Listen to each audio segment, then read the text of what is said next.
We'll have one, and we'll make that decision, this weekend.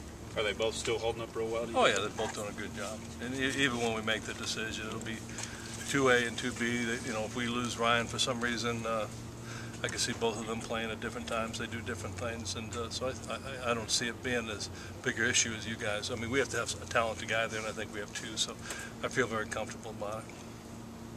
A lot of guys out today. Just maybe a day for a little R&R after a two-a-day? Not really. Just the guys who were banged up. We didn't give anybody the day off. Just the guys that had muscle pulls and whatnot. Christian was sick this morning, came in, and so he had the day to get his stomach back in order. But no, just the guys that are out were out. We didn't give anybody any day off. Do you spend any time talking to the guys about like the history and tradition of this program, or is it just one of those things where you feel like if they're here they know? I mean, is it anything that you like to let them know? Yeah, we talk about different things about our program and what it means to be an Aggie and all that stuff at different times. It's hard to do in the first 10 days of camp because you're installing so many things, but as we go through it, we talk about our core values, and started that last night, and then we talk about different elements of A&M and what it means to play here. So that kind of, it's funny you mention that because that started last night. We finished our installation yesterday, and so last two nights actually, we started talking about those elements. And, so it's kind of neat when you talk about those things to those kids. So you do see it as something important for them to understand the history of the school and what they're building on? Yeah, and I can't say we've done it at this point, but it's on the lecture circuit in the coming weeks' attractions. With a lot of guys out, some young guys have been able to step up. Specifically, Nate Askey. What have you seen from him with Jeff Fuller? If Jeff can come back full strength, it was a blessing in disguise that Nate was able to get the reps he's gotten. As long as Jeff can come back full scale, and I think he will. But Nate's really made a lot of progress. He really, the first couple of days of practice, he jumped out there, and then kind of had a little setback, and then picked it up the minute Jeff went down. So he's doing very well. Coach, can you talk about the freshman outside linebackers, Sean Ward, Brandon Alexander, and Tyrell Taylor? Seems like they've been getting a lot of reps this fall. Yeah, no, I'm a believer you push the reps on those young guys, particularly until this first scrimmage. Then we got to solidify things and just see who falls out and can help us this year. And they all can run. They all have talent, and it's just a matter of sorting out who can assimilate all the information and apply it to the football field in front of 90,000 people in an offensive football team. So we'll see defensively which freshmen will be able to step up and help us this year. But we are pushing the envelope on those guys. I think, when you recruit them, you talk to them about coming in and playing, and so we're giving them every opportunity to grab a hold of that position. It goes back to the springtime when we tell guys, if you're not in the 2 deep coming out of spring, we're going to give freshmen an opportunity. So our players understand that. What's the thought process on Dustin Harris as a common receiver? Well, he's a talented young man, and it gives us more depth at that position. He's very fast. He's very capable of playing either side of the ball, so he will definitely play some wide receiver for us this year. Compared to the last couple of years, it looks like there's a little bit more stability on the offensive line going through camp. How do you feel about what you're seeing, and do you think it'll be a little more helpful once the season kicks off? Well, any stability is helpful. We've been able to keep those guys healthy throughout camp, and hopefully that will continue, and you don't have to make changes in that group. And the same guys are playing. That we have a little bit of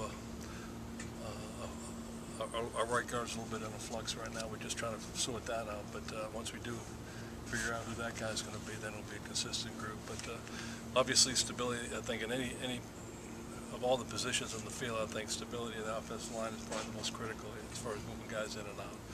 And fortunately, we haven't been able to do that. I also think we have quality depth. When you have Cedric Aboye, who's going to play this year, you have Jarvis Harrison, who's going to play. I mean, those are two young guys that have a chance to help us, both redshirt freshmen.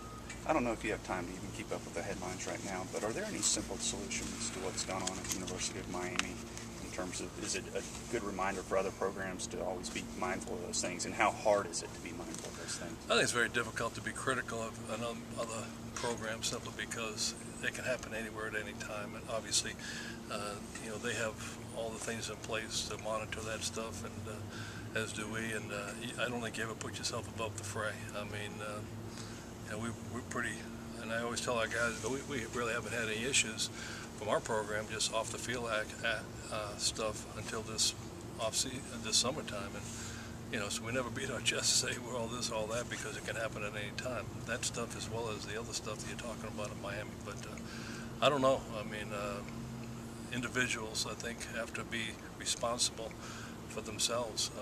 The person enacting the violation and the person receiving the violation, they have to be accountable and honest. And I think it comes down to an individual thing as much as a organizational thing. So I don't think anybody's above the fray in regard to that stuff. I think everybody, is going to look at what they're doing and try to do it a little bit better based on what they're seeing. And it's definitely a wake-up call to make sure those things aren't happening.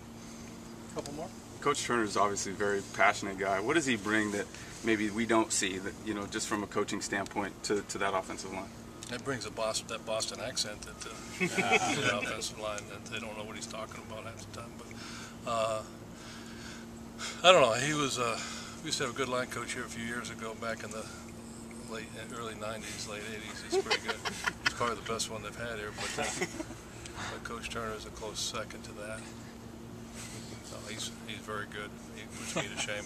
Actually, he does a phenomenal job. He's very intense and very detailed, and he's an unbelievable motivator. I think his military background, his Marine captain background, his leadership qualities have really helped him. He knows how to motivate people to do things they don't normally do. Does he get you fired up? It looked like you guys have a really good rapport and just have a good chemistry together coaching over there. Well, it's like to say, you either get fired up or you get fired, one of the two. So he gets everybody fired up, and that's what he's not just an emotional. He's a smart coach. He's a detailed coach. He's consistent every day. He never changes. He's like Coach Kennedy in a weight room. He's the same every day. He never has a down day. He's always very consistent in what he does. And the players walk in that room, they know they're going to get blasted. If they didn't have a good practice, they know that. And he makes them mentally tougher to be able to handle things on game day. How about the spell of your staff then, Coach? How much has that played into this year? Just have the same guys back, same spot?